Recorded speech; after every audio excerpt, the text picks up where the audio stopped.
Pues muy buenas tardes, seminario de análisis institucional. El día de hoy se encuentra con nosotros una invitada de lujo, la doctora Abril Acosta. Ella es doctora en Ciencias Sociales por la UAM Xochimilco, maestra en Sociología en la línea de Educación por la UAM Azcapotzalco. Ahí también hizo una especialidad en Sociología de la Educación Superior. Es licenciada en Sociología por la UNAM y actualmente es SNI 1 y coordinadora de la licenciatura de Administración en la UAM Xochimilco.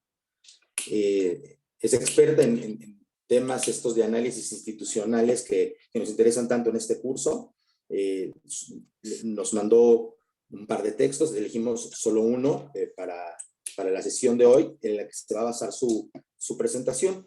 La presentación se va a llamar Instituciones y Organizaciones, su estudio en la educación superior, y se desprende, digamos, de un artículo que se llama Perspectivas Institucionales y Educación Superior desde miradas globales, espacios locales, el caso México, donde nos dará pues, conclusiones y algunas actualizaciones que pueda tener sobre el tema. Pues doctora Abril, muchas gracias y les cedo la palabra. Muchas gracias. Gracias, Arturo, y muchas gracias al doctor Jorge Gilebro por la invitación. Es un gusto estar con ustedes, compartir con pues una de nuestras hermanas, es la unidad Coajimalpa. Un placer además estar en atención de estudiantes de posgrado.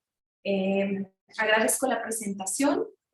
Una cosa que ha cambiado en las últimas semanas, disculpa que no te haya mandado este adendum, estimado Arturo, es que yo ya dejé la coordinación de la licenciatura en Administración y actualmente coordino una maestría, la maestría en Desarrollo y Planeación de la Educación, también aquí en la Unidad Xochimilco. Así que bueno, distinto espacio, pero problemas comunes en la gestión de la docencia. En esto ando. Muchas gracias. Pues bueno, perfecto, felicidades. Gracias. Si no tienes inconveniente, 5 minutitos antes de que concluya el tiempo pensado para la presentación, ¿me podrías decir, por favor, para que yo vaya moderándome? Porque uno siempre se emociona con estos temas y me puedo seguir de largo. Claro que sí, así lo haré. Gracias. Bien, bueno, pues bienvenidas, bienvenidos quienes están aquí. Y muchas gracias a quienes pudieran estar en algún otro momento, por supuesto, siguiendo o escuchando la presentación. Como ya muy bien se comentó en esta presentación a mi persona, que agradezco mucho, lo que ustedes van a ver es un recorte, digámoslo así, sintético, de lo que considero es lo más importante de un artículo de investigación que publicamos Angélica Buendía y su servidora, pues ya hace un rato, ya hace algunos años, un poco más de 5 años, en la revista de la Educación Superior, la revista de la NUYES, que buscaba plantear en lo general los esquemas teórico-analíticos y empíricos que más se han utilizado para el estudio de la educación superior, que provienen de líneas de análisis de los enfoques organizacional y de los estudios institucionales. Esto es lo que yo quisiera presentarles, va en esa línea, pero me gustaría que pues veamos, digámoslo así, algunas novedades que de ese año en el que se publicó este artículo a la fecha, pues han nutrido o han buscado abonar al campo bastante poco fértil, lamentablemente, de las investigaciones que desde la teoría institucional y también los estudios organizacionales han abordado la educación superior. Entonces, en este primer momento me gustaría plantear a ustedes algunos elementos para la discusión. Esto es, pues, las líneas generales sobre las que podría versar una revisión del campo de los estudios organizacionales y los institucionales que han abordado la educación superior en sus diversas vertientes de interés. Planteamos en un primer momento, pues, estas viejas y nuevas acepciones del institucionalismo. Ciertamente creo que hay muchas líneas de interés sobre cada uno de ellos. Yo soy socióloga de formación, así que me formé en la línea clásica de los estudios institucionales, por decirlo de alguna manera, pero es muy interesante que ciertamente mi visión de entonces ahora, pues ciertamente es muy distinta al ver o revisitar a los autores que desde la vieja escuela, los grandes teóricos que abonaron al campo de la teoría sociológica, pues hablaron o se refirieron al interés sobre las instituciones. En la vertiente nueva, bueno, pues vamos a ver sin duda algunas novedades, también creo que algunos quiebres teóricos, quiebres epistemológicos muy relevantes respecto de las escuelas clásicas. También me gustaría plantear brevemente pues, una discusión mínima pero necesaria sobre tres conceptos: el de institución, el de organización y el de institucionalización. Yo sé que ustedes, estudiantes de la línea institucional, pues tendrán principal interés en el primero y el tercero de estos conceptos. Sin embargo, creo, dada su alta complejidad semántica, que habría que incorporar también el concepto de organización. Por otro lado, podríamos pensar, ya entrando más en materia, en una revisión breve también de enfoques y perspectivas del neoinstitucionalismo para la educación superior, sin dejar de observar, por supuesto, las grandes aportaciones de la línea teórica clásica del llamado viejo institucionalismo. Y finalmente, pues hacia el cierre de la presentación, me gustaría muy brevemente presentarles a ustedes un esquema sintético acerca de los aportes principales del neoinstitucionalismo para la educación superior. Solamente lo dejaré como apertura de una discusión posible en la que pues yo esperaría que podamos tener un intercambio.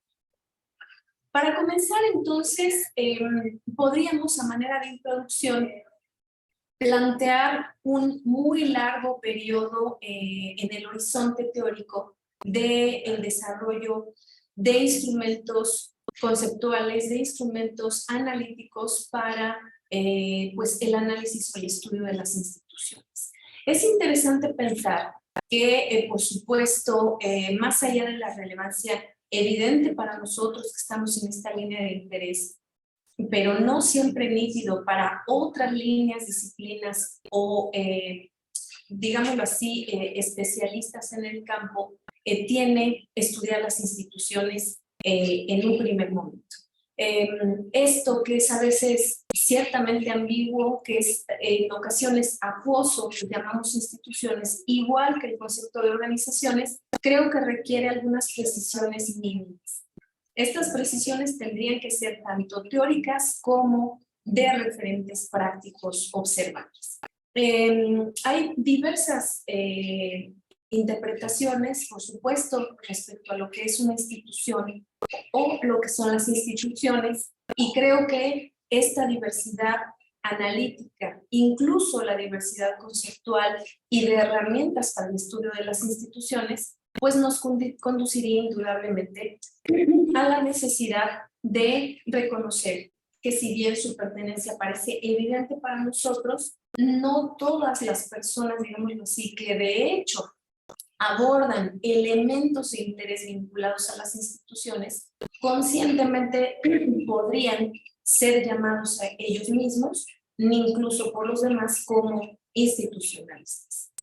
Creo que, igual que lo plantea Elizabeth de la Rosa, en un texto pues, que me parece sintético, pero bastante claro al respecto de algunos de estos elementos de interés de definición organizacional e institucional, estudiar las instituciones y su relación con las organizaciones no solamente es útil, sino que sería exigible en algún momento un deslinde conceptual cuando se imbrincan, digámoslo así, estos dos conceptos en nuestra producción académica o en nuestras líneas de interés. Las instituciones, igual que las organizaciones, digámoslo así, a veces en paralelo, a veces sobrepuestas y a veces no nítidamente distinguibles una de la otra, son elementos fundantes de la vida social y estructurantes de la vida social.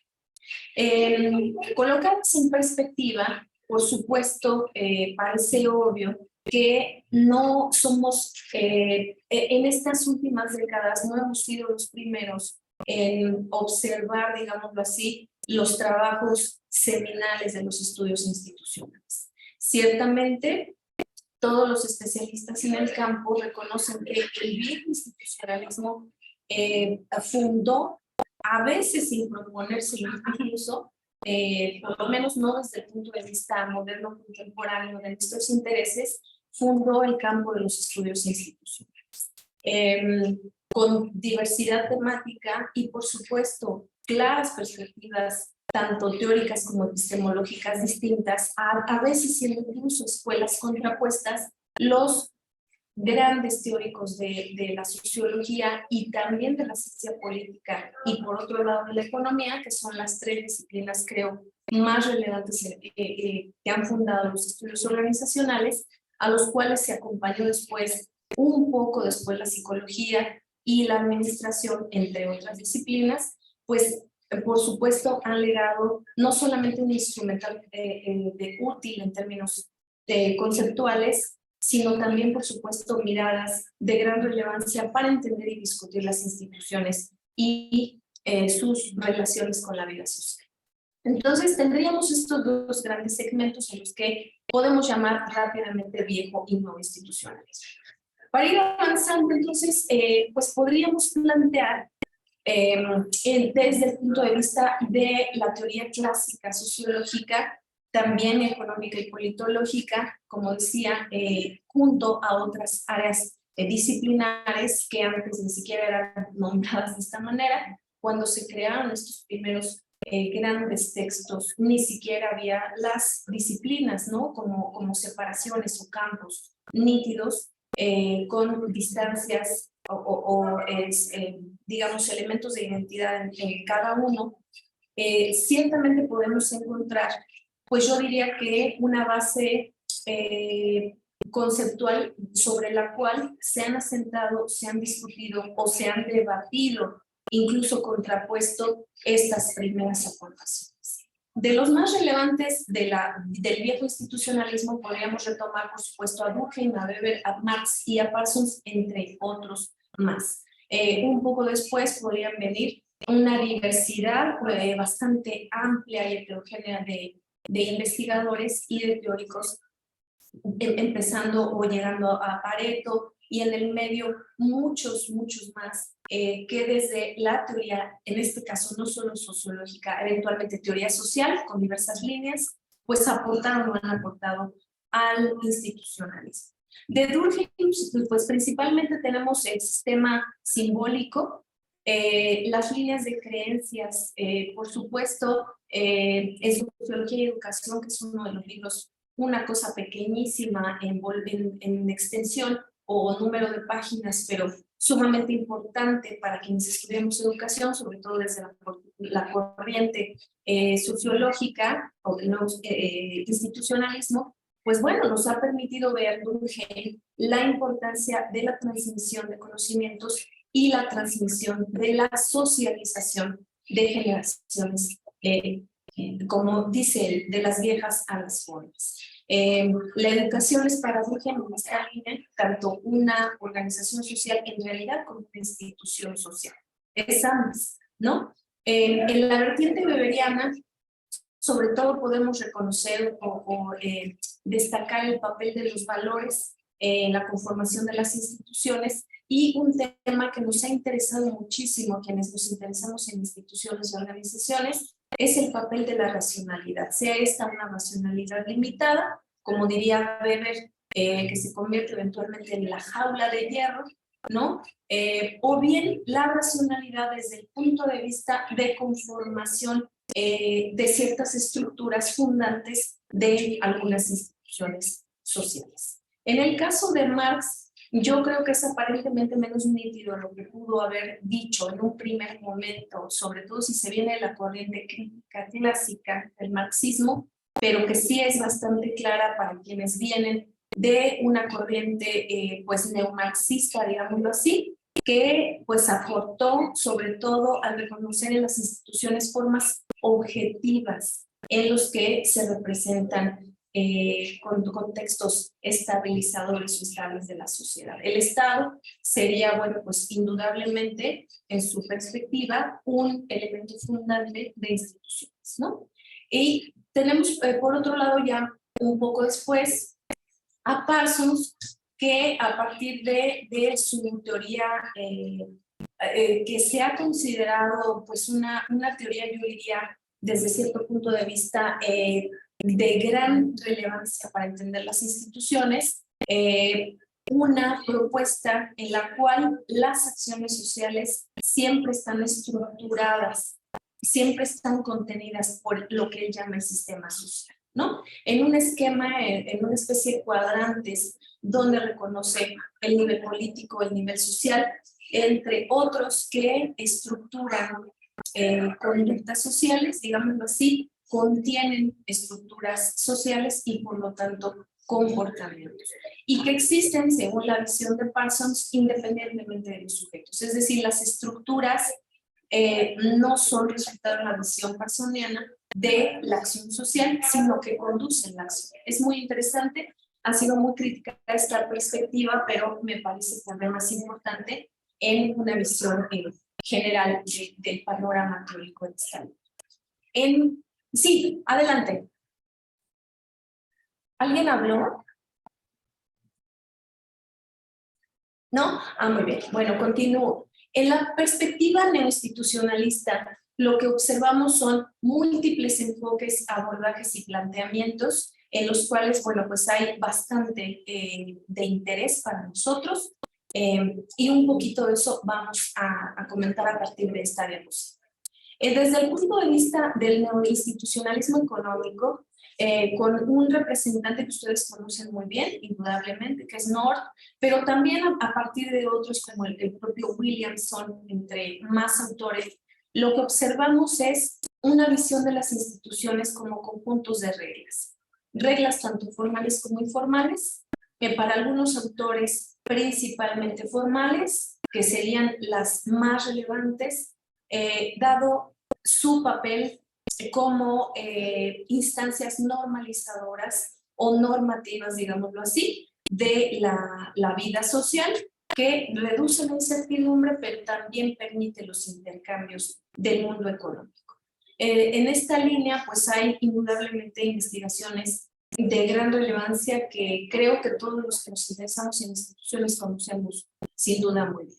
Desde el punto de vista de la línea politológica tenemos principalmente con autores como March y Olsen y luego los otros neoinstitucionalistas politológicos, que hay una muy amplia diversidad de textos y de producción en esta línea, está la percepción de las instituciones como elementos institucionalizantes de las prácticas organizacionales. Es muy interesante porque aquí tienen lugar especialmente las rutinas institucionalizadas, las prácticas institucionalizadas, pero también los mitos que constituyen una línea fundamental de la acción y que norman y estructuran comportamientos, regulándolos, evidentemente, pero también generando otros desenvolvimientos sociales en respuesta como parte de la acción social, ¿no?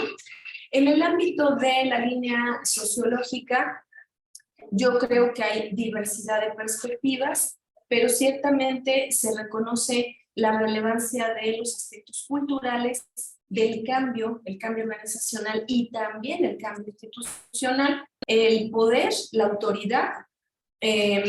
También tienen lugar los mitos, esto es interesante, se entrelazan la perspectiva politológica y la sociológica en este nivel y en otros más, pero sobre todo la vertiente sociológica le han interesado el nivel de las instituciones no formales, ¿no? O el nivel no formal de las instituciones, por decirlo de alguna manera.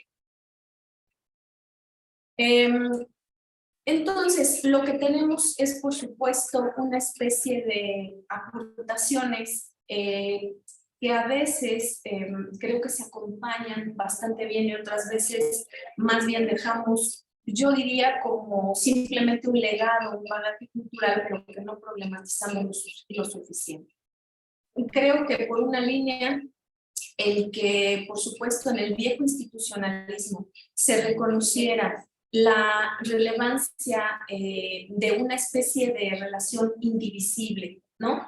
entre la línea racional, ¿no? El reconocimiento de las personas como agentes racionales, pero que además deben de ser reconocibles, por supuesto, como entidades apegadas a normas y estructuras, ha permitido, sí, ciertamente, llegar a otro tipo de visiones donde los sujetos, pues tal como lo dice el término, no están siempre sujetos a esas estructuras, sino que transforman las estructuras, ¿no?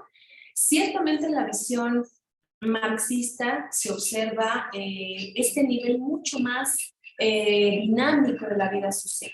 La vertiente marxista indudablemente no solo reconoce el cambio, sino que considera que es necesario.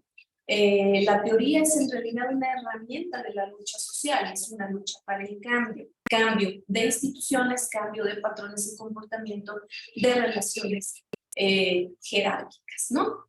Creo que en la línea marxista sí se observa una visión mucho más dinámica de la sociedad, pero la visión sociológica de Weber, la visión sociológica de Durkheim y la visión, por supuesto, de Parsons, entre otros de estos viejos institucionalistas fundantes de nuestros intereses teóricos y empíricos, es una visión bastante más poco dinámica, es bastante más inflexible en términos del cambio.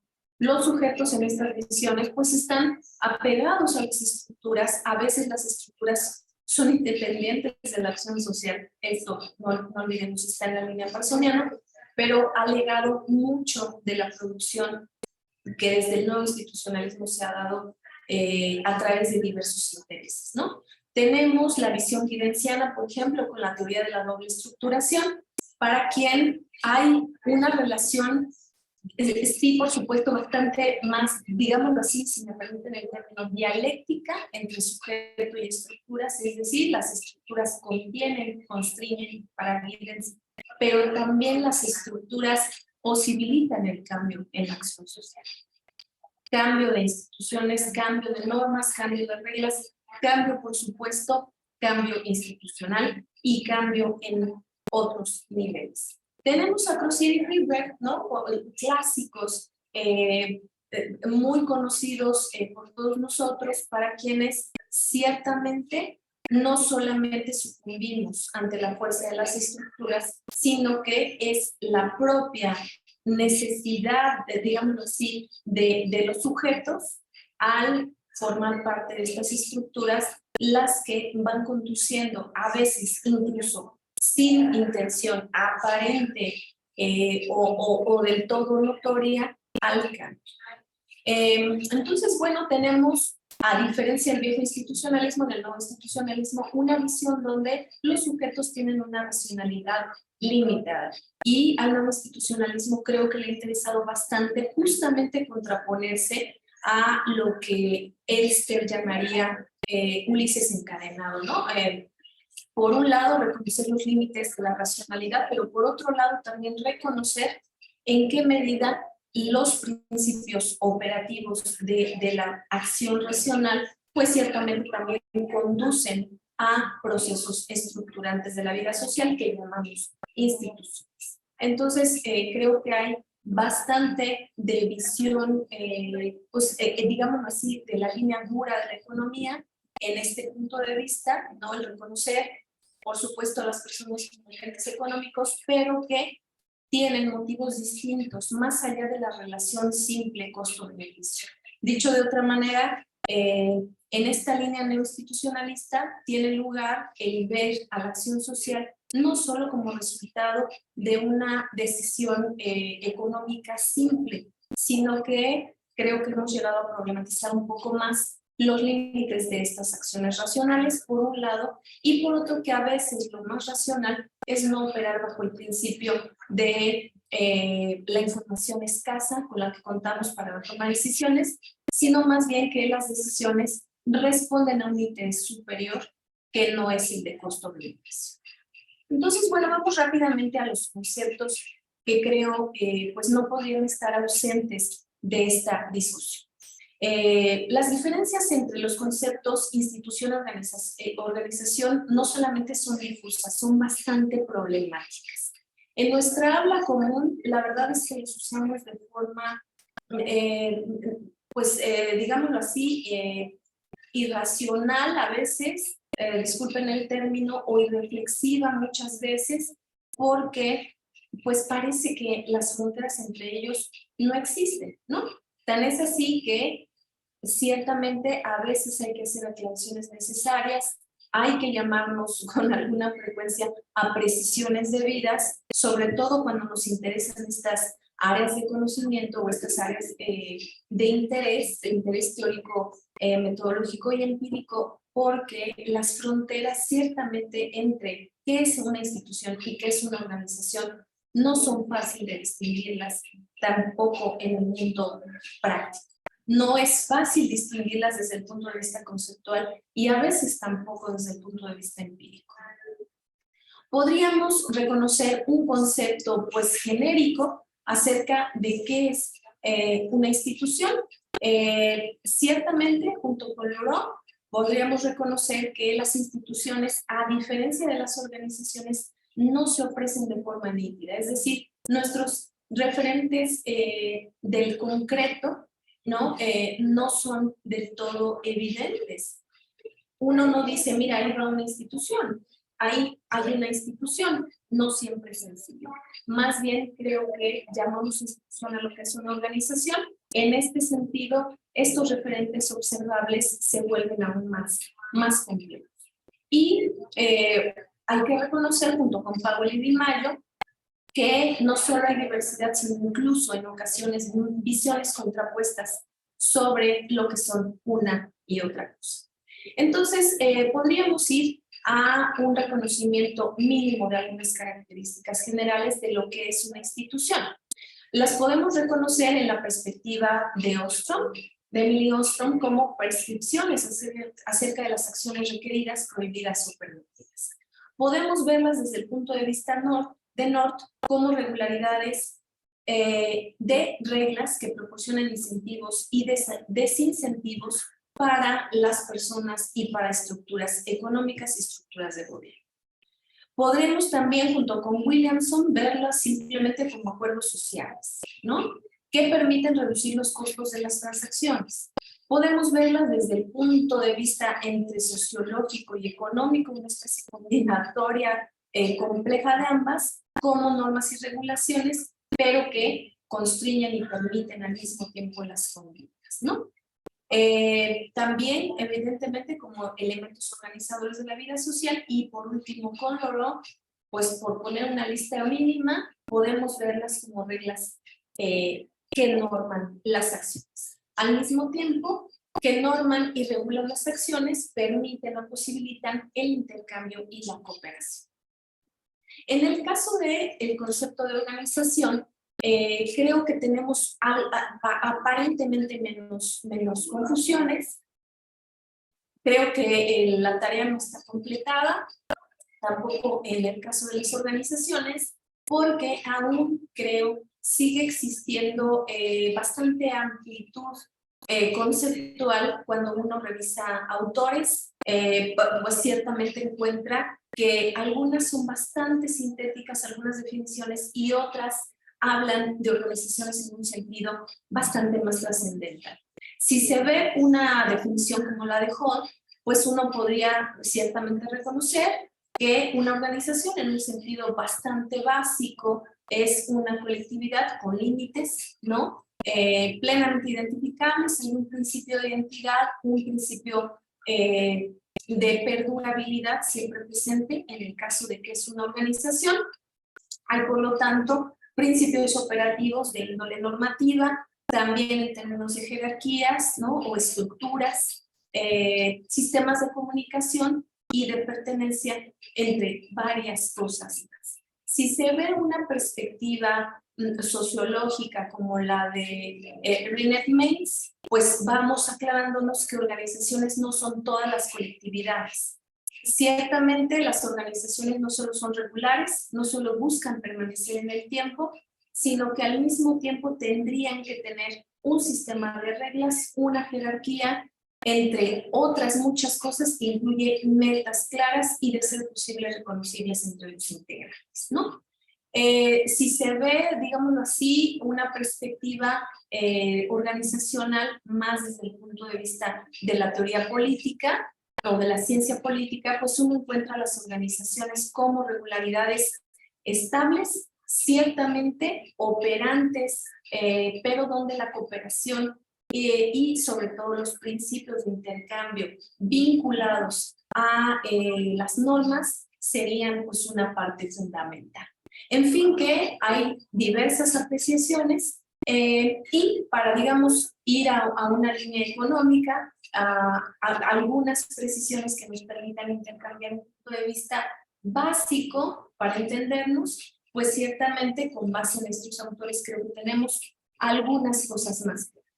Desde el punto de vista de Missione, en un texto clásico maravilloso, las organizaciones son unidades sociales deliberadamente constituidas.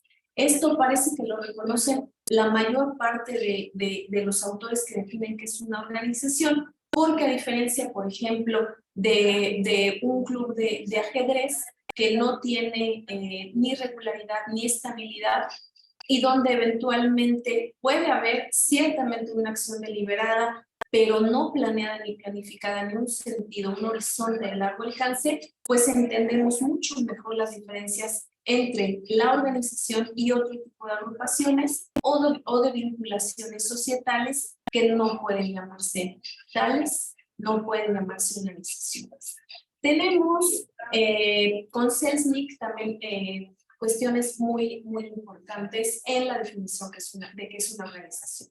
Son mecanismos instrumentales en la visión de Selznick y que ciertamente tienen metas específicas, es decir, las organizaciones, como lo ha reconocido el propio Missione, como está presente en la definición de Hall y de otros más, lo reconocen mucho Brendan Mays, lo reconocen, en fin, muchos otros que han entrado a esta definición. Por supuesto, tendrían que tener siempre, para ser tales, metas específicas y la consecución de estas metas justamente puede ser lo que estructura y permite los intercambios en una organización. Se reconocen tanto los fines organizacionales en sí como los fines que los sujetos pueden tener al cumplirse formando parte de una organización. Esto creo que hace más interesante bueno, por supuesto, involucrarnos en el estudio de las organizaciones, porque este tipo de definiciones nos acercaría indudablemente a la institución, ¿no? Las instituciones conformarían y estructurarían la vida de las organizaciones, como dirían Roethlisberger y Dixon, justamente porque las organizaciones son sistemas sociales.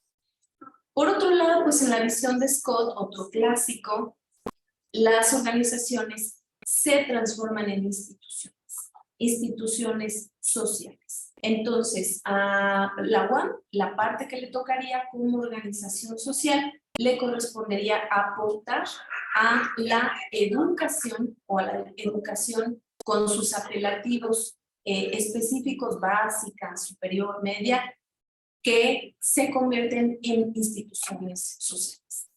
La educación como institución social, por supuesto, es resultado o sería resultado en esta visión de lo que en perspectiva pueden lograr las organizaciones.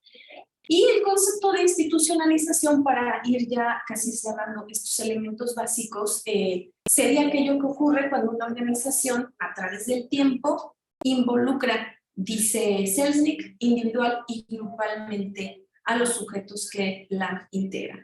Este concepto es bastante poco nítido en realidad, ¿no? Creo que deja bastante que desear así una cuestión tan simple. Ciertamente Selznick lo trabaja pues de forma más elaborada, pero creo que es insuficiente. Yendo a Meyer y Rowan, creo que podemos tener algunas cosas más precisas. Institucionalizar, por supuesto, sería esta acción o proceso de índole social a través del cual las obligaciones o realidades asumen el papel de reglas, ¿no? O el estatus de reglas. Es decir, institucionalizar sería ese proceso de arraigo en la vida social que mantiene bajo un patrón de conductas regularizadas, normas que, por supuesto, regulan las acciones y las decisiones, pero también las culturas, es decir, elementos del pensamiento. Y finalmente en soccer podríamos tener el concepto de institucionalización como un proceso por medio del cual algunas relaciones y acciones sociales se dan por sentadas. Sería aquello, insisto, arraigado, regularizado, que pues se forma como el reconocimiento, digamos así, del deber ser, ¿no? Aquello institucionalizado sería aceptado o asumido tácitamente, pero a veces a través de acuerdos formalizados, como aquellas acciones deseables o aquellas acciones regularizadas que norman nuestras conductas. Para llegar ahora ya a una cuestión más en lo específico de enfoques y perspectivas del institucionalismo para la educación superior, he planteado algunas cosas que están en el artículo, por supuesto en el texto, pero que me podrían permitir involucrar también algunas perspectivas un tanto, digámoslo así, más hacia los últimos 5 años, ¿no? Algunas perspectivas, digámoslo así, novedosas de este campo, de este conjunto de enfoques y perspectivas que podrían permitirnos llegar en un segundo momento a una discusión entre nosotros. Tenemos por un lado, creo yo, el reconocimiento de que no abundan los trabajos que desde las perspectivas no institucionalistas, incluso desde la teoría organizacional, han abordado la educación superior. Esto es interesante porque quienes nos hemos interesado en la educación superior como objeto de estudio, pero que tenemos la línea teórica de las instituciones y las organizaciones, pues nos encontramos, la verdad es que con mucha frecuencia, recurriendo a los grandes textos teóricos, los de largo alcance, quiero decir, o las visiones de rango medio, pero pues ya digamos así clásicas. Hay poco de lo cual echar mano de casos aplicados en México. En México, la verdad es que no abundan las investigaciones publicadas, no me estoy refiriendo a las tesis, estas sí abundan mucho, estoy omitiendo en este momento tesis de pregrado, de posgrado, que se interesan en estos asuntos que han abordado la educación. El posgrado integral que tiene la UAM Iztapalapa sobre estudios organizacionales, bueno, pues tiene una corriente muy fuerte vinculada a estudios de educación superior. Estoy omitiendo, por supuesto, esto porque me estoy refiriendo específicamente a publicaciones que reconocemos como producción académica, quiero decir capítulos de libros o artículos, sobre todo en revistas indexadas, pero también estamos incluyendo a revistas arbitradas. En este ámbito, que no sean las tesis, ciertamente hay escasez, es decir, no abundan. Y creo yo que los temas y líneas de interés son bastante parecidos. Tenemos algunas aportaciones importantes de estos trabajos, tanto los clásicos, los provenientes del mundo anglosajón principalmente, pero también francófono, ¿no? Y las perspectivas más desde nuestro propio contexto inmediato que han podido, pues yo creo, permitirnos mirar de forma compleja, pero también reconocer la enorme relevancia de estudiar la educación superior desde estas líneas conceptuales. Eduardo Ibarra, uno de los, yo diría, si no es, yo me atrevería a decir, el más importante estudioso de las organizaciones en México, uno de mis mentores de vida, falleció cuando me dirigía la tesis de doctorado, lamentablemente con una pérdida irreparable, creo yo, no solamente para quienes lo quisimos y le acompañamos de cerca, sino para quienes nos interesamos en las organizaciones y en el estudio institucional o en el análisis institucional. Dedicó buena parte de su vida productiva en el ámbito académico a reflexionar sobre estos temas desde el ámbito de la educación superior. Hay investigaciones muy relevantes de Eduardo Ibarra en esta línea. Si es interés de ustedes, hay bastante de donde echar mano y creo que los trabajos de Eduardo son indudablemente de una calidad excepcional en el campo. Otros hemos tratado de abordar, por supuesto, y ahora vamos a ir a ellos en unos momentos. Tenemos pues el reconocimiento de que la teoría institucional sociológica nace en respuesta a problemas de investigación práctica. En la educación, desde el punto de vista de su estudio comparado y longitudinal. A diferencia de otras perspectivas educativas, no tiene o no plantea una visión prescriptiva o normativa.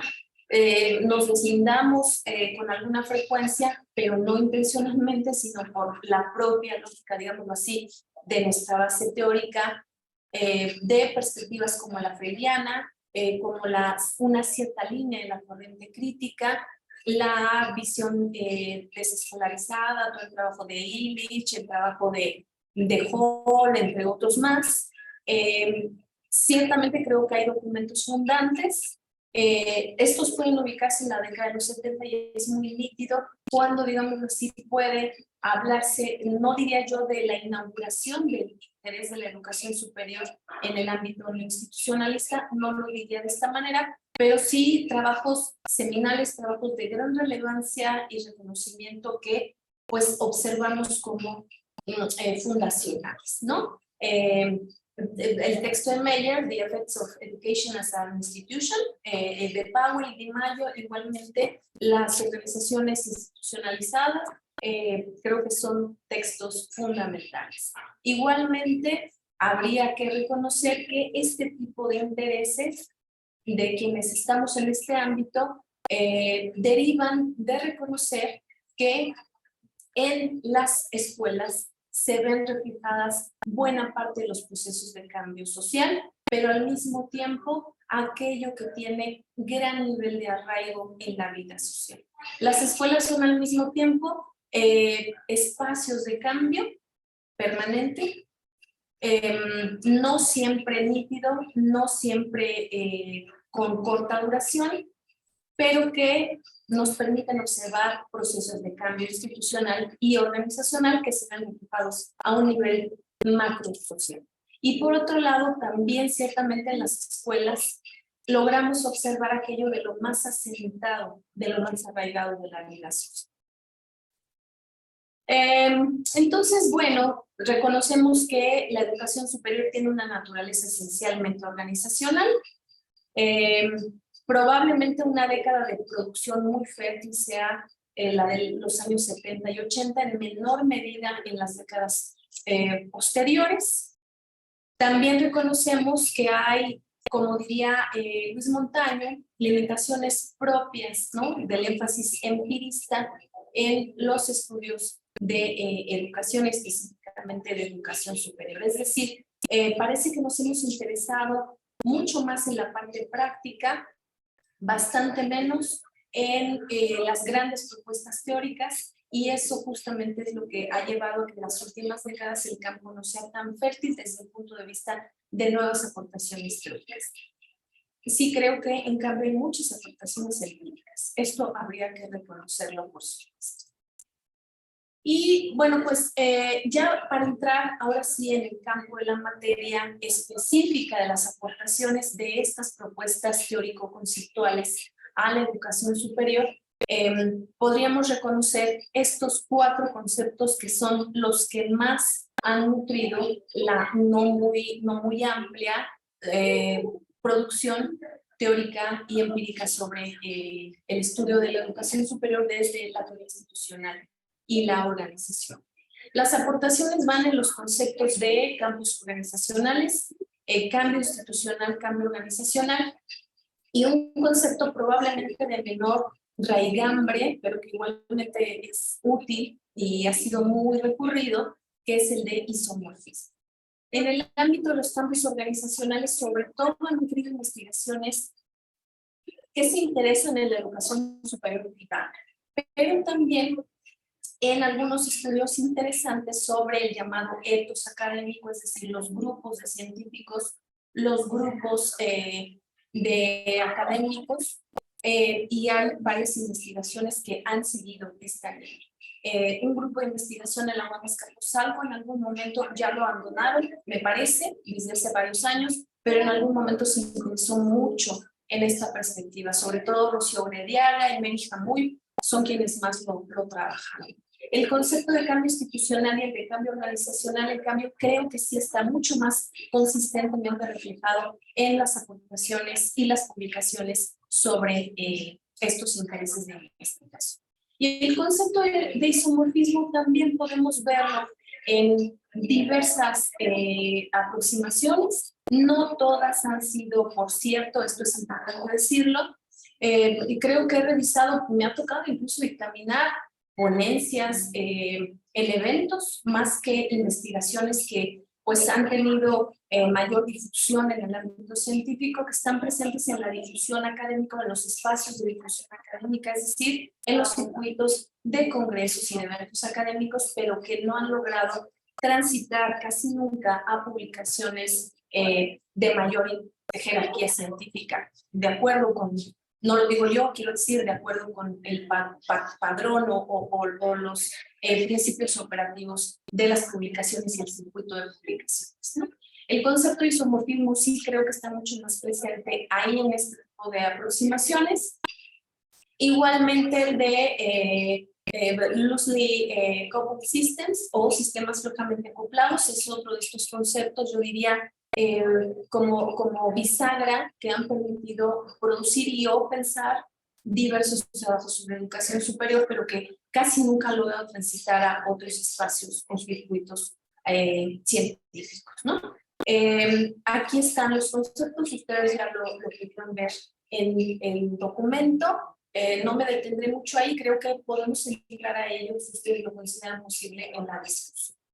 Otros conceptos desarrollados, bueno, justamente el de sistemas flojamente acoplados, sobre todo compañeros de la UAM Iztapalapa se han interesado en este concepto.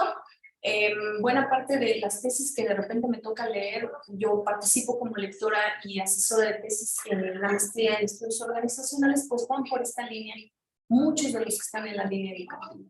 El concepto de mitos racionalizados, que es, yo diría, de gran interés, es uno de los conceptos, yo diría, fundacionales de los estudios organizacionales en México. Hay un texto extraordinario de Eduardo Ibarra y de Luis Montaño que justamente fue sobre la línea Foucaultiana, digámoslo así, pero también la de los mitos racionalizados, permite ver la relevancia de este concepto en nuestros intereses, ¿no?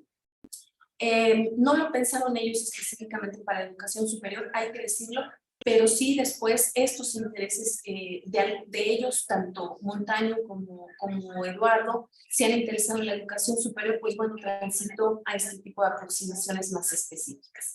Y el concepto de anarquías organizadas, ¿no? Organizadas para esta corriente, las universidades, dada nuestra flojedad normativa y nuestra horizontalidad en las decisiones, nos convierte eventualmente en botes de basura y al mismo tiempo en anarquías organizadas según estas aproximaciones. Y hay, insisto que sí es un concepto muy recorrido, hay diversos trabajos, no siempre han transitado a los circuitos de mayor reconocimiento científico. Y lo que ustedes ven en este momento es una especie de síntesis de aportaciones de la educación superior que proviene de los estudios institucionales y organizacionales, es decir, cuyo legado de estas aportaciones teóricas ha permitido ahondar en el estudio de la educación superior, pero que también puede verse en el sentido contrario. Las aportaciones que desde los estudios la educación superior ha tratado de abonar a el campo de interés de estos dos niveles de conocimiento, ¿no? Tenemos investigaciones interesantes, individuales y colectivas. Yo creo que de las más reconocidas, yo diría, de las personalidades que durante más tiempo y con mayor diversidad temática abordó en esta línea, se encuentra indudablemente Eduardo Ibarra. Tenemos otros trabajos interesantes como el de Adriana Costa. Es una investigación imperdible para quienes nos interesamos en el cambio institucional. y en las relaciones de poder, la interrelación entre poder y política y cambio institucional. Tenemos trabajos pues muy interesantes como el de Buendía, con investigaciones muy reconocidas, tiene dos, la más destacada probablemente es su estudio sobre procesos de acreditación y evaluación de la educación superior, que tiene como base la línea teórica de los estudios institucionales y organizacionales. Tenemos un trabajo muy importante también de Gloria del Castillo de la Flaxo, pero que con yo diría un interés distinto, más vinculado a la gestión, también ha realizado aportaciones interesantes. Y el texto de Germán Álvarez, por otro lado. Y de los colectivos, ustedes ven dos que no fueron incluidos no ampliamente, el de Barba y Lobato apenas un poquito, pero la verdad es que no lo abordamos, no lo, entre comillas, no lo explotamos suficientemente en el artículo. Sí creo que hay cosas que decir al respecto de este texto colectivo, coordinado por Barba y Lobato, y no fue incluido, evidentemente no había sido publicado, un libro coordinado por Angélica Buendía, donde un grupo bastante amplio de investigadores trabajamos en un proyecto financiado por el CONACYT, un proyecto que inició con Eduardo Ibarra, y que, bueno, pues lamentablemente a Eduardo no le tocó ver el final desenlace de esa investigación, que se publicó hace 2 años y donde varios investigadores, pues bueno, hicimos un trabajo, yo diría que, pues interesante de intercambio, sin duda, porque trabajamos sobre 5 casos de investigación. También en este ámbito destaca el que sí está incluido un texto colectivo coordinado por Kent, entre otros, sobre diversas temáticas en este ámbito de interés. Ya para casi ir al cierre, pues bueno, podemos reconocer, por ejemplo, la perspectiva de Ibarra, aportaciones tanto a nivel conceptual, de enfoques para estudiar la educación superior. A él le interesaron diversas cosas, le interesó no solamente tratar y trabajar los conceptos y las aproximaciones del herramental teórico-metodológico de los grandes clásicos de estas dos perspectivas a la educación superior, sino que además, pues por supuesto, se interesó en cosas mucho más aplicadas, ¿no? Como los modos de regulación del trabajo académico, el desempeño y la evaluación de la productividad. Le interesaron también otras temáticas, la perspectiva empresarial en las universidades, la perspectiva crítica del management, en qué medida eso también podría impactar o tener efecto en las organizaciones de educación superior. En el caso de Adriana Costa, la configuración del poder político, como ya lo comenté. En el caso de Buendía, procesos de acreditación. Ella trabaja mucho con algunos conceptos, el de campos organizacionales es uno de los conceptos que mejor trabaja y es un texto, creo, extraordinario en este nivel. Kent y los otros que le acompañan, sobre todo cambio institucional y disciplinario, fundamentalmente cambio disciplinario, comunidades y cambio en modos de operación del trabajo académico. En el caso de Gloria del Castillo, la evaluación de la calidad en organizaciones desde la perspectiva organizacional hace una aportación interesante. Y Álvarez, procesos de... En el caso de los trabajos colectivos, pues bueno, se observa, yo creo que una aportación, pues que ojalá pueda ser de interés de quienes trabajamos en el libro coordinado por Angélica Buendía, del cambio organizacional y el cambio institucional y la relación entre normas y desempeño. Creo que hay bastantes cosas por platicar y por decir ya específicamente de estos contenidos, pero ciertamente, como ustedes pueden ver, son parecidas, ¿no? Las aportaciones y los intereses de quienes nos hemos abocado al estudio de la educación superior desde estos puntos de vista. Para esta discusión e intercambio, pues me gustaría plantearles esta pregunta. ¿Hacia dónde? ¿Hacia dónde perciben ustedes que podrían ir las opciones y las capacidades teórico-analítico y empíricas o metodológicas de quienes nos interesamos o de este tipo de investigadores o de interesados en el ámbito de la educación que están siendo, pues yo diría, probablemente quienes hablan a través de las aportaciones institucionales y organizacionales? Y la agenda de investigación, pues bueno, está en el artículo. Hay una agenda que seguramente ya puede estar superada. Creo que hay otros temas que podrían estarnos interesando. Y también creo que de esas perspectivas que planteamos en el artículo, a lo mejor algunas de ellas no solamente no se han continuado, sino que eventualmente están bastante poco configuradas o poco desarrolladas en los trabajos más recientes.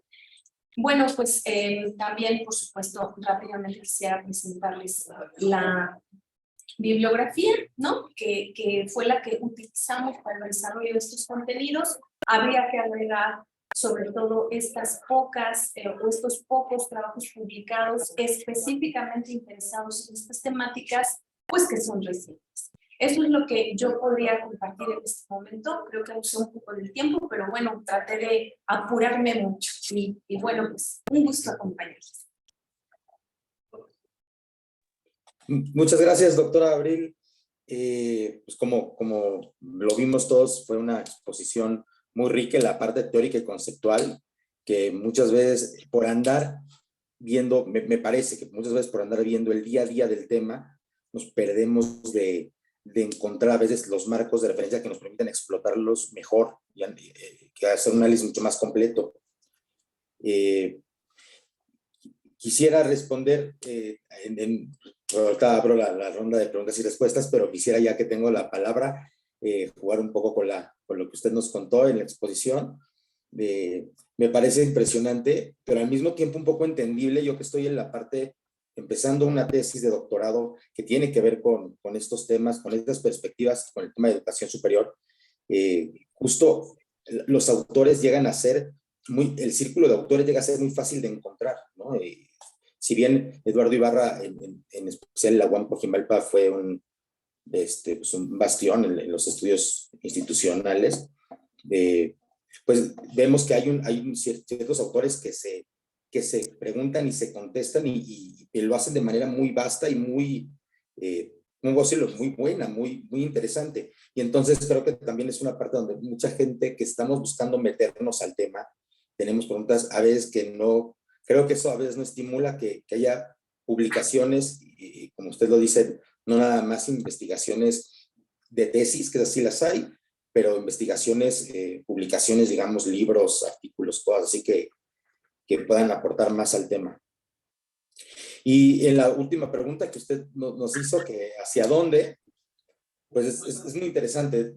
No es fácil tener la respuesta, pero a mí hay una perspectiva que me genera, leyendo estos temas, me genera a mí o sea, si uno se sumerge en la lectura de estos textos, muchas veces hay ciertas clasificaciones que me parece que habrá que ponerlas de nuevo en el ojo del estudio y de preguntar qué tan verdaderas siguen siendo o qué tan válidas siguen siendo. Y en especial a mí la clasificación que me ha llegado a perturbar un poco o estorbar un poco es la diferencia entre educación, en educación superior de las universidades públicas y de las privadas.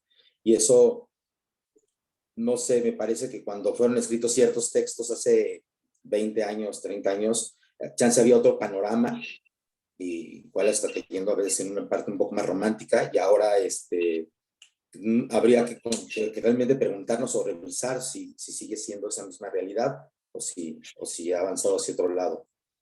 Pero bueno, abro la ronda de preguntas. Alguien tenía la mano levantada, me parece.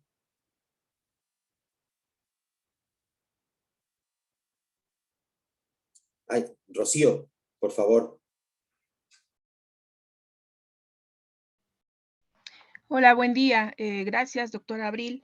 De acuerdo recogiendo un poco lo que dice Arturo, me gustaría preguntar justamente cuál sería, a partir de los estudios que ustedes han realizado, la investigación que han recabado de acuerdo con lo que dicta la teoría relacionada con los estudios vinculadas a las instituciones superiores, ¿cuál sería el reto del actual panorama que enfrentan estas instituciones educativas, teniendo como referencia también el aspecto económico?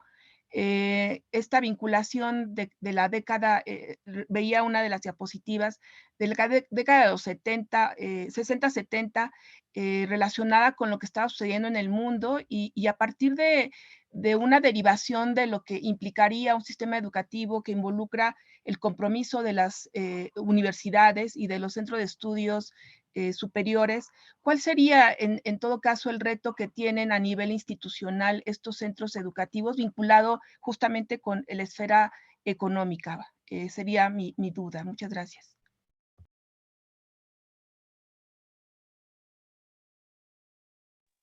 Muy bien, doctora Abril, no sé si quiera agarrar algunas preguntas para contestarlas como en bloque o prefiere ir una por una. Sí, por supuesto, prefiero que escuchemos varias y vamos respondiendo más puntualmente al conjunto. Yo les agradezco mucho de antemano sus preguntas. Y creo que ahora es el doctor Culebro quien quiere preguntar algo. Agradezco mucho la participación. Así es, doctor Culebro, por favor. Bueno, primero que nada, muchas gracias por la exposición, muy interesante. De hecho, sobre todo más interesante para el Banco de Coajimalpa, para el departamento, porque es el departamento de estudios institucionales, y en el departamento hay una larga tradición sobre análisis institucional. De hecho, el seminario se llama Seminario de Análisis Institucional, por eso precisamente. Entonces, no fue algo casi como niño al dedo, o mejor no. Fue como una síntesis de todo lo que hemos visto hasta ahora. Y también por parte de la educación, porque hay una tradición anterior a estudiar precisamente educación e instituciones, porque Buendía Angélica estuvo primero aquí con nosotros en la UNED Coajimalpa, y luego se fue a Xochimilco, y entonces aquí estuvo colaborando con Eduardo Ibarra, etcétera, y bueno, por esa tradición hay esa parte muy interesante. Y por otro lado, creo que un poco también en la preocupación de Rocío, una pregunta en el sentido de qué manera los estudios institucionales nos ayudarán a entender los procesos de gerencialización, por así decirlo, de la educación, ¿no? La cuestión de los indicadores, planeación estratégica, trabajar por resultados, etcétera. Ha habido también ese como que choque institucional de distintas lógicas, ¿no? Una lógica institucional más la de la educación, investigación, etcétera, y la educación más centrada en los números, en los indicadores, en los resultados, mucho más de tipo gerencial. Y ahí pues hay cierto choque, ¿no? La pregunta es que, ¿hacia dónde nos lleva esto y qué podemos esperar en el futuro? Y un último comentario, precisamente en esa misma línea, eran unos estudios que hicieron en Noruega, precisamente esa tradición March y Olsen.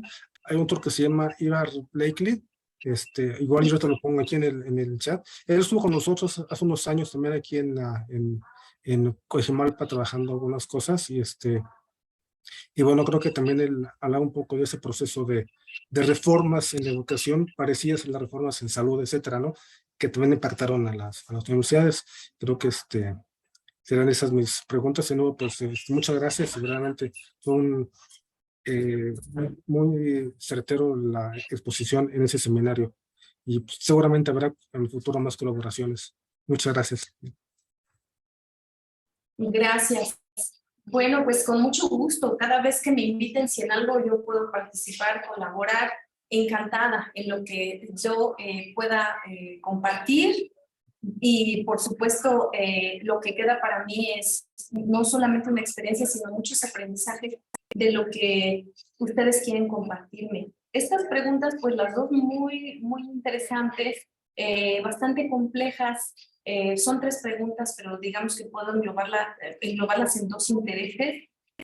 Por un lado, el principal reto de las instituciones de educación superior en este momento donde ciertamente los principios economicistas pues no es que sean nuevos, y yo no diría que ni siquiera me atrevería a decir que están más presentes que antes, pero recrudecen a la luz de pues nuevos retos y escenarios complejos que vivimos actualmente. Yo creo que hay muchos retos que les toca vivir a las universidades.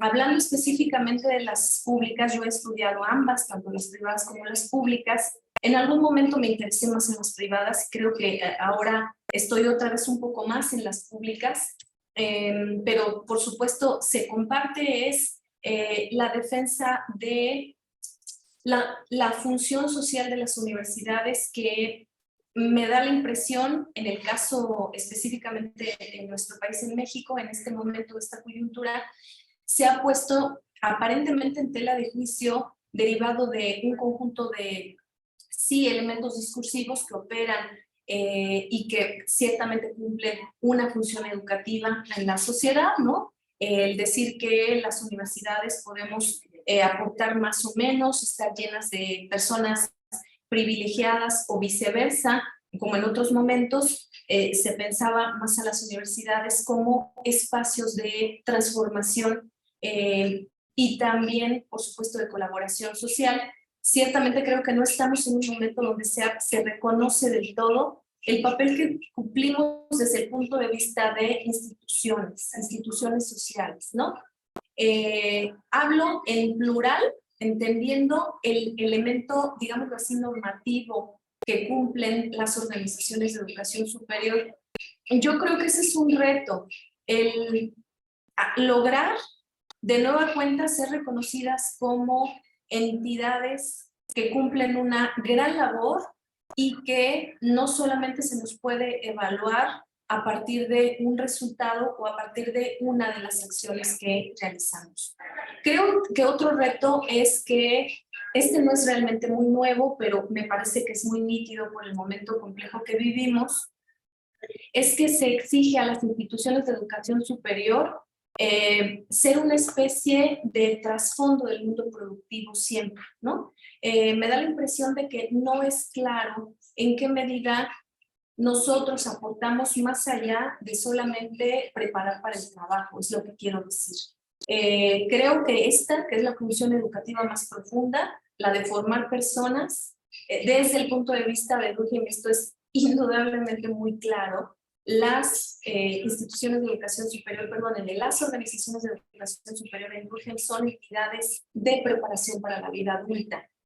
Él habla principalmente de las escuelas de educación básica, pero es claro para todos nosotros que esta, que es una función central, se nos ha estado escamoteando, yo diría que ya desde hace un buen tiempo, y dada la separación y un montón de trabajos interesantes, sobre todo un grupo de investigación en la Universidad de Guadalajara, Jordi Planas, el propio José Navarro, un cuate mío, han trabajado mucho justamente sobre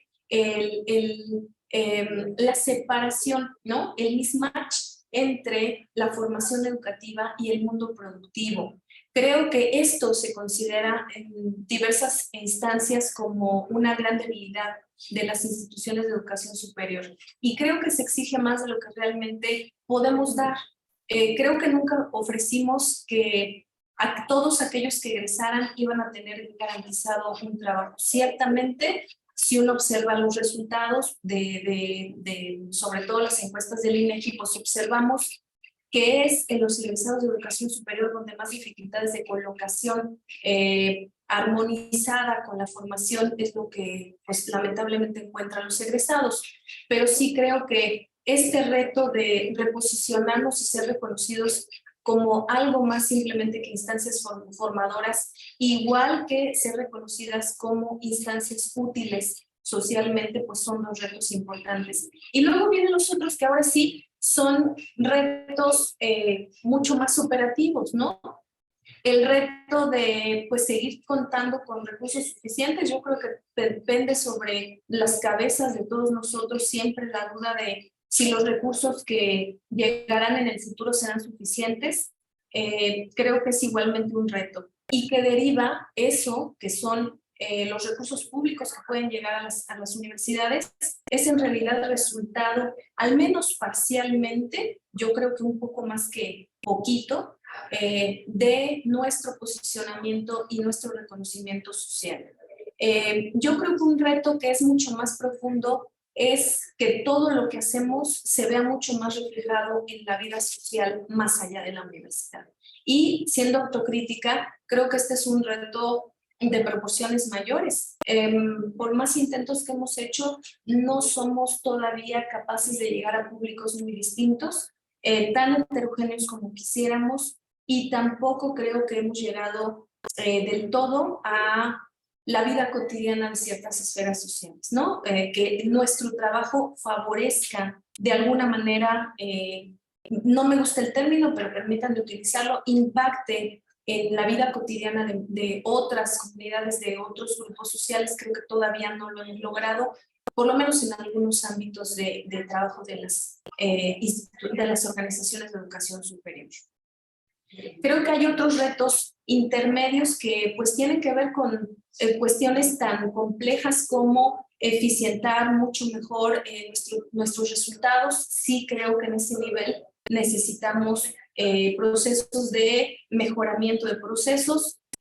Pues se han llamado de modernización de procesos. Yo no sé si es el término que yo utilizaría, pero sí eventualmente creo que a veces por falta de recursos y a veces por otro tipo de condiciones más estructurales, pues ciertamente las universidades son poco reacias al cambio y a la transformación. Y creo que un reto es ese, acudir a una esfera de desarrollo, pues yo diría que nos permita cambiar y cambiar para bien más fácilmente. Somos entidades muy tradicionalistas, las instituciones de educación superior. Esto lo reconocen pues todos los especialistas que han trabajado justamente en los temas de cambio organizacional. Los cambios son lentos, siempre son graduales, no siempre progresivos y con mucha frecuencia de larguísima data. Tardamos mucho en cambiar. Creo que ese es otro reto. Saber en qué vamos a cambiar indudablemente es un reto todavía mayor, ¿no? Y para qué podríamos y tendríamos que cambiar. En cuanto a lo que planteas, Jorge, respecto a de qué manera los estudios institucionales permiten entender el sentido gerencialista en la universidad o en las universidades, yo creo que es una pregunta extraordinaria que le interesó, por cierto, mucho a Eduardo Ibarra en su momento. Creo que él es seguramente quien más trabajó y quien más se interesó en esta temática. Ha habido otros interesados, el propio Luis Montaño.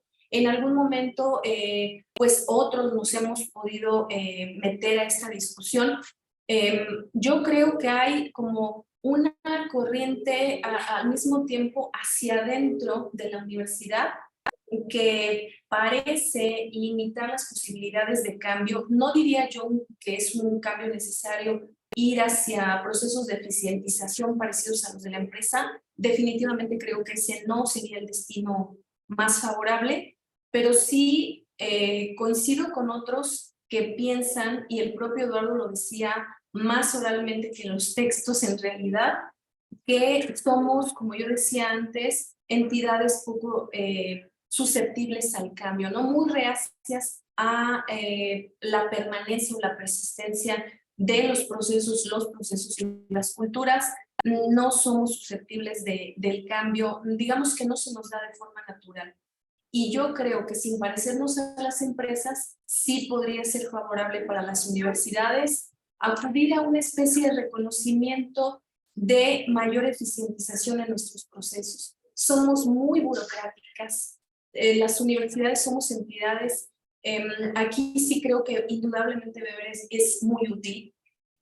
Somos entidades hiperburocratizadas y no en el mejor sentido. Sí en términos de que el atorón que generan algunos procesos muy controlados resultan ser de una respuesta muy lenta o muy tardía de parte de las universidades.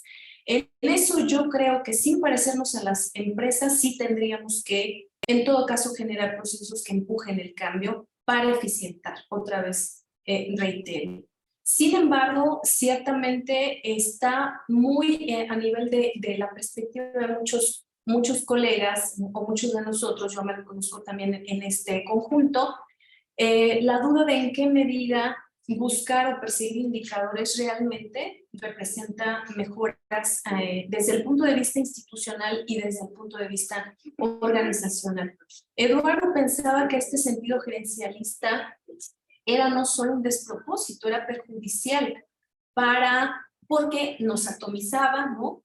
Nos separaba, nos volvía mucho más individualistas y también porque, en su opinión, se convertía en la falta de reconocimiento de nuestro trabajo. Esto Eduardo lo trabajó pues a lo largo de, yo diría, más de 10 años de trabajo muy fértil y tiene un montón de artículos verdaderamente extraordinarios sobre estas temáticas.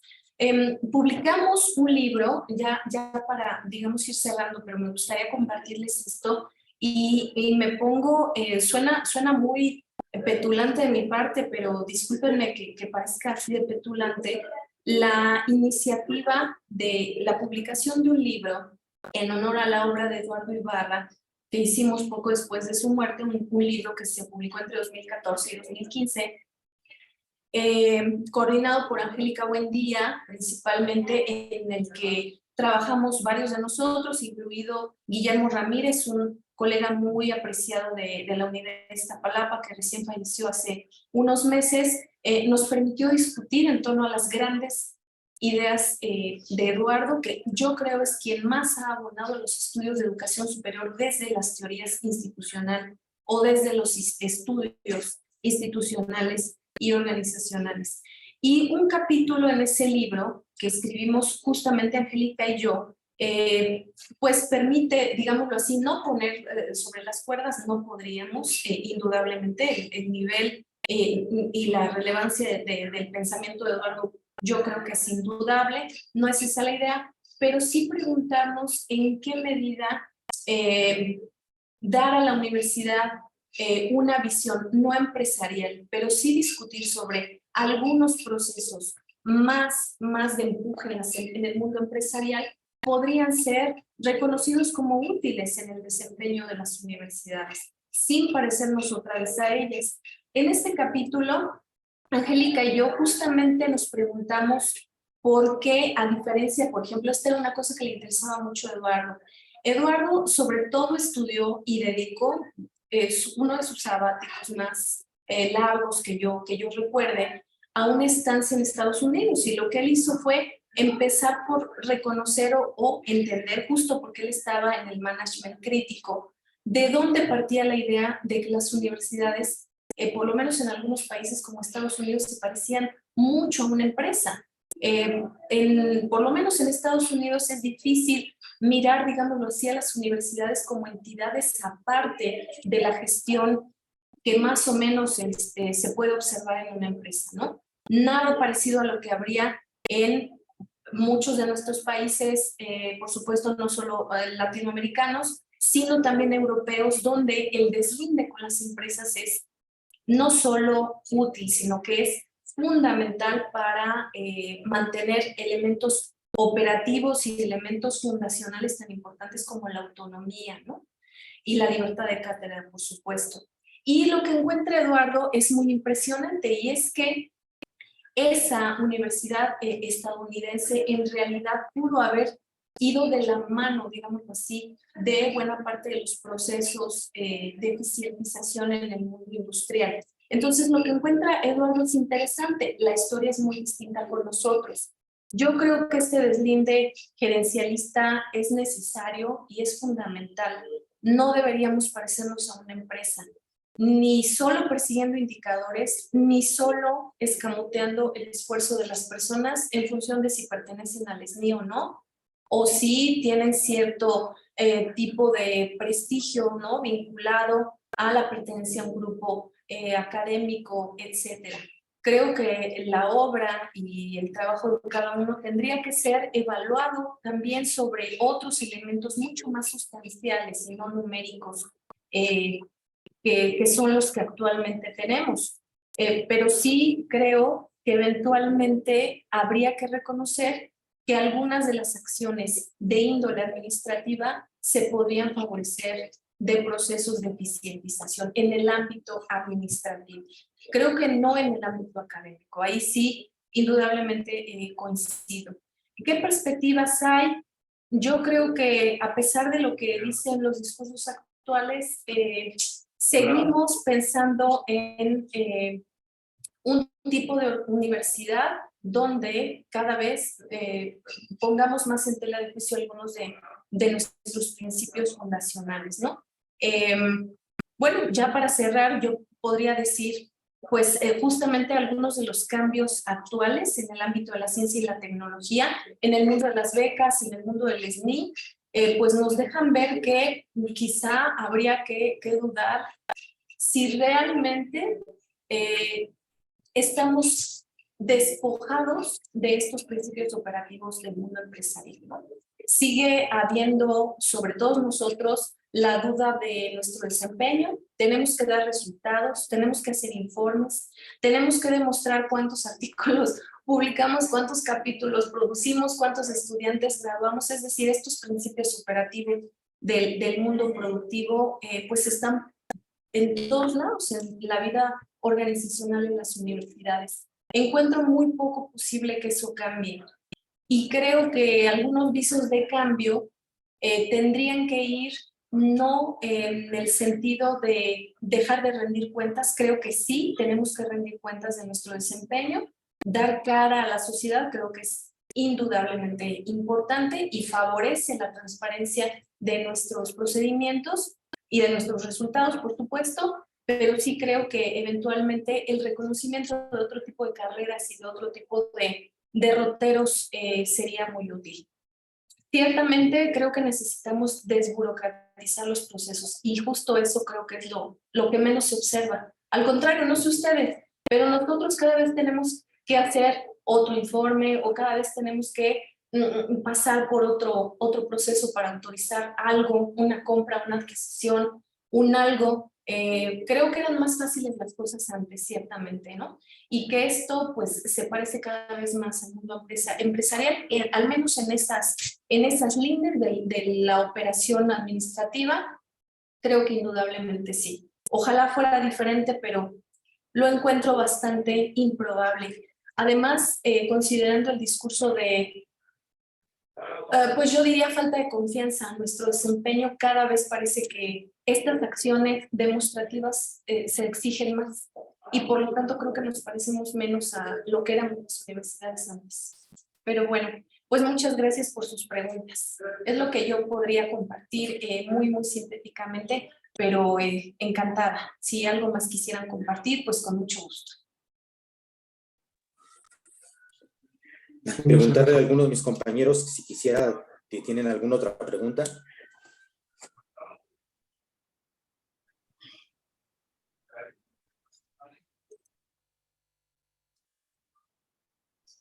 La doctora Janet, por favor. Hola, buenas tardes a todos y a todas. Felicidades, doctora Abril. De verdad, muy relevante toda su disertación. Me pareció sumamente interesante. Y bueno, estas cuestiones que tienen que ver con cosas y con metodologías que actualmente pues atraen y plantean muchos retos.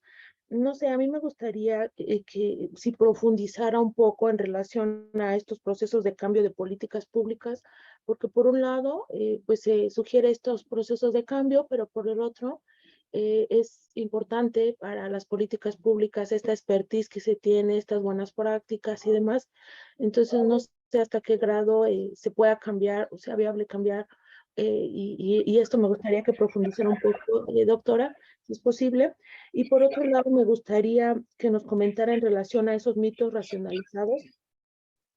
Si estos mitos, por así decirlo, pueden abonar a la certidumbre, al cambio, a estas cuestiones que tienen que ver, obviamente, para mejorar, o es que, por así decirlo, yo creo que estos mitos, o sea, de pronto los ponen en el centro del debate y no sé hasta qué lado pueden ser tomados como cosas buenas, es decir, como factores de cambio, porque están obviamente introduciendo otras nuevas ideas, o por otro lado pueden ser de consecuencia o pueden generar cierta incertidumbre. Es lo que no alcanzo como a visualizar. No sé si también me pueda profundizar un poco.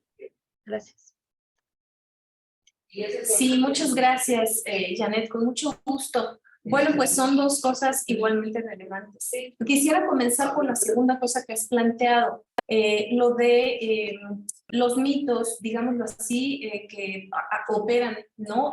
Actualmente en el mundo, que nos interesa, en mi caso, pues de la educación superior principalmente. Yo creo que es de verdad muy relevante lo que Meyer y Rowan plantean respecto al concepto de mito racionalizado, porque en el mundo educativo parece indudable que permanentemente tenemos esto que podríamos considerar que son las grandes aspiraciones, que se convierten sí en elementos que norman comportamientos y que regulan indudablemente la escalera de prestigios y las posiciones en las organizaciones de educación superior. En nuestro ámbito, pues el mito de ser investigadores, ¿no?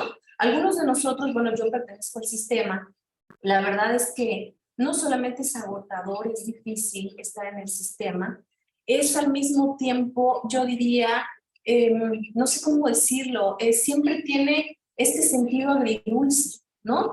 Pende todo el tiempo el temor de que te saquen del SNI, al mismo tiempo está el cansancio, el agotamiento y el estrés permanente que se requiere para permanecer, para tener el nivel de productividad que se espera, y está, pues por otro lado, lo muy agradable que puede ser, o lo más cómodo que puede ser pertenecer que no pertenecer, comparativamente conmigo misma de cuando no pertenecía, uno sabe que la vida cambia. Y como dicen justamente quienes acuñaron este término para apuntarlo a la educación superior, lo que observamos en nuestro ámbito de interés es un mundo plagado de mitos racionalizados, algunos de ellos necesarios, necesarísimos. Yo diría que el mito de la libertad de cátedra y de criterio académico es fundamental y yo lo defenderé toda mi vida, aun cuando estoy, como diría Rousseau, en contra de algunas maneras como se vive y se ejerce la libertad de cátedra. Es un mito fundacional y yo creo que habría que defenderlo y mantenerlo. Hay otros que tuvieron vigencia y que parecen estar en desuso, como el del concepto de calidad.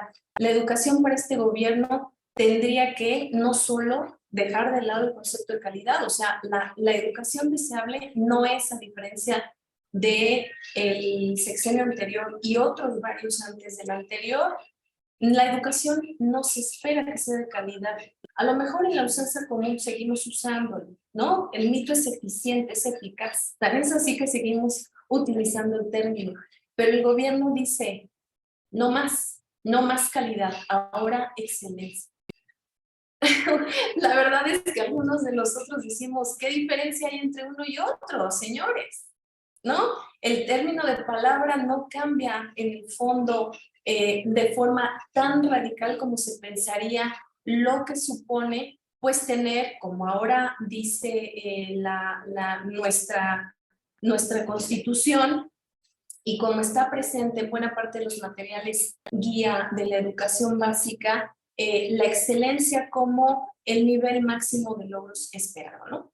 Eso es la educación de excelencia. Ciertamente educación de calidad era una cosa muy parecida, o sea, si uno ve lo que había en los documentos antes de esta última reforma, justo con la del 2012, que incluye el concepto de calidad a nivel de nuestra Carta Magna, pues prácticamente era lo mismo. Entonces uno piensa que los mitos, más que ser, digámoslo así, entidades amorfas o abstractas, tendrían que verse, sí, por supuesto, desde el punto de vista conceptual, pero tendrían que verse más desde el punto de vista de sus consecuencias. Creo que los mitos son eficaces por sus consecuencias más que por sus términos. Y en ese nivel, por supuesto que estamos plagados de ellos y siguen fundando comportamientos, siguen normando conductas y siguen siendo elementos de aspiración colectiva.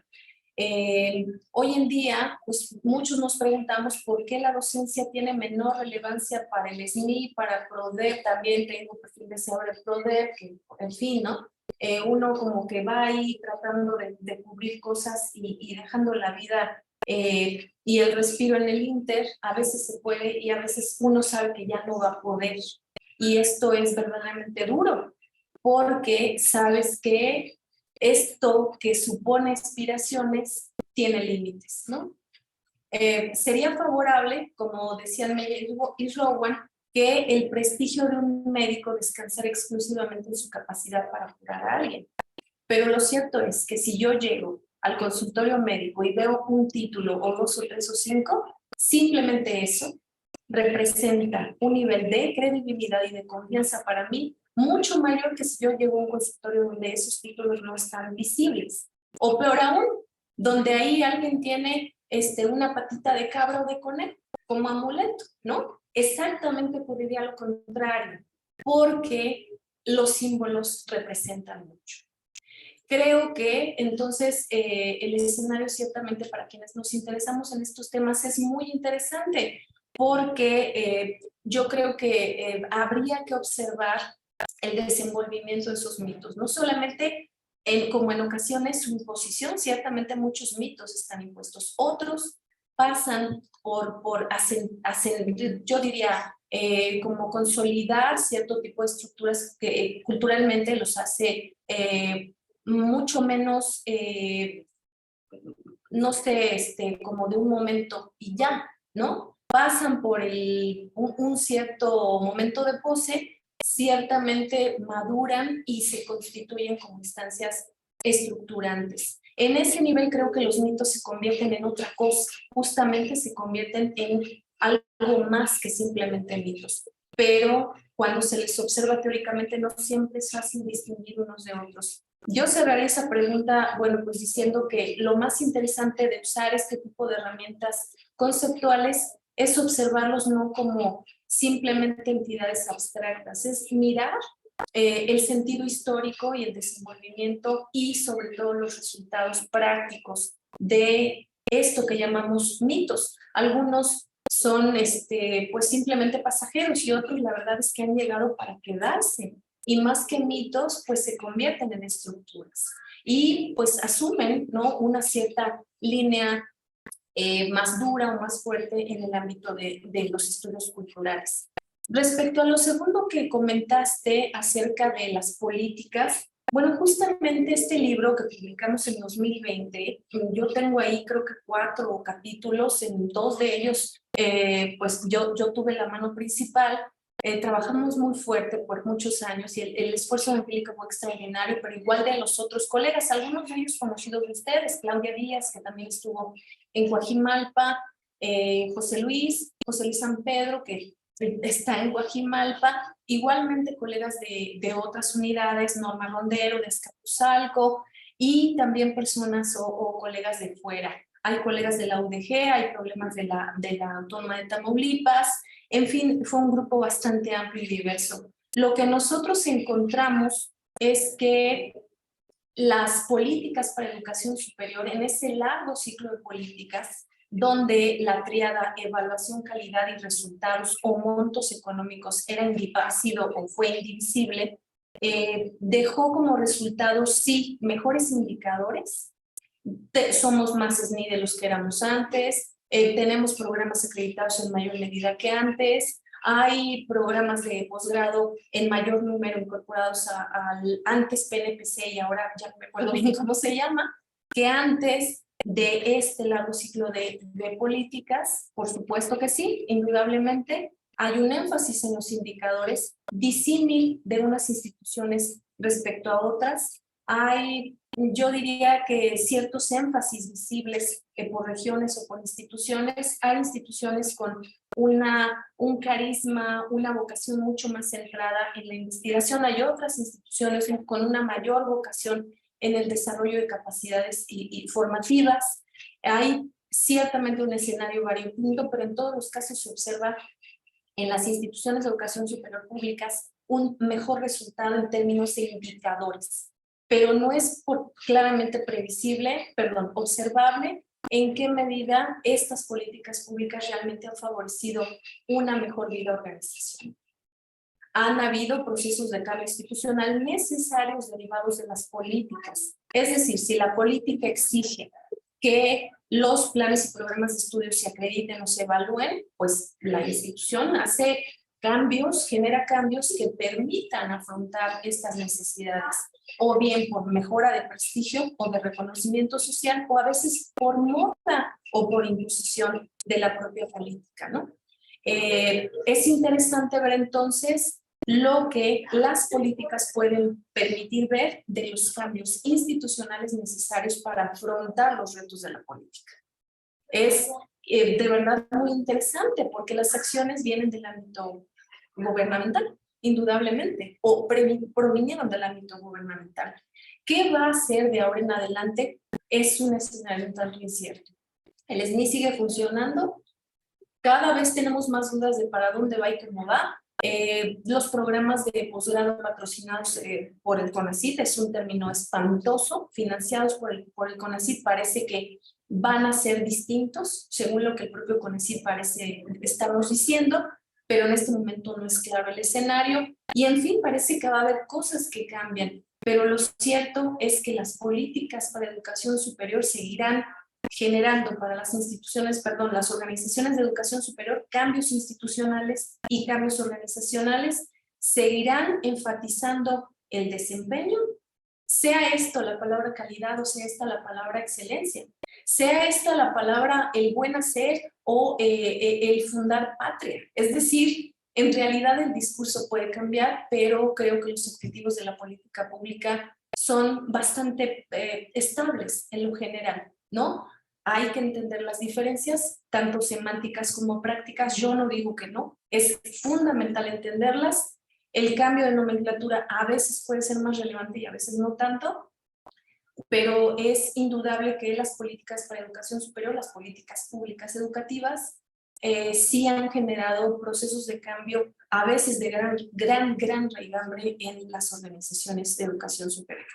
Y otras veces, en cambio, las han hecho adecuarse a un patrón de desempeño ideal sin que necesariamente cambien estructuras ni cambien problemas que hemos tenido de toda la vida.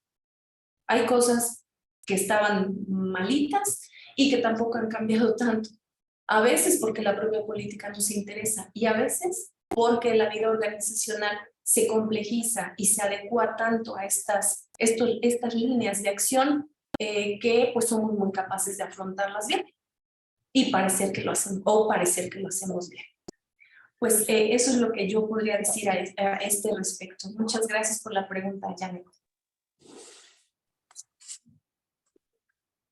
Gracias, doctora. Gracias, Arturo.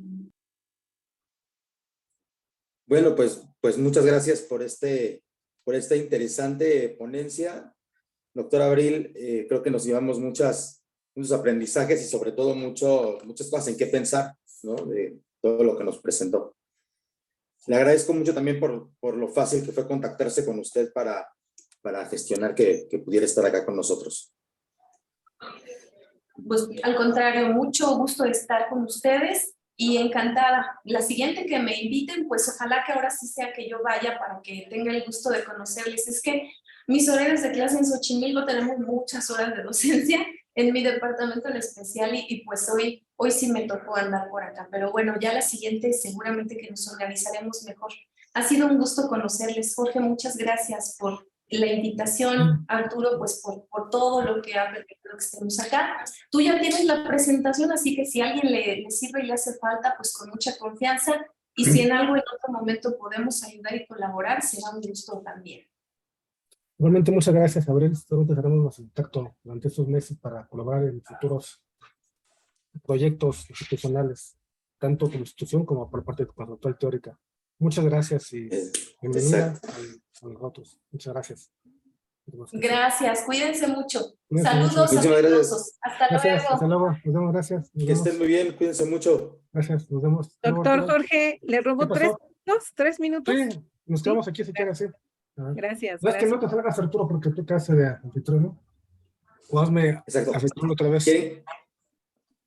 Hazme anfitrión. No sé. Donde está Déjeme- el nombre déjeme. hay unos puntitos.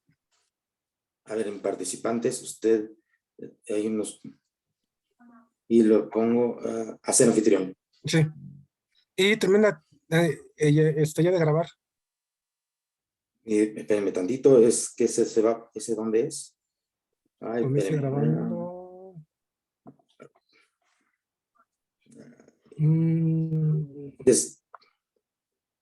Ahí No, se me- ¿sigues grabando? Sí, está grabándose, pero no sé Sí, en dónde. no, sí. ¿Le puedes Espérenme. acercar? Creo que yo lo puedo detener. A ver. Sí, ya, con que se Ya. salga, yo creo que ya. Espérame.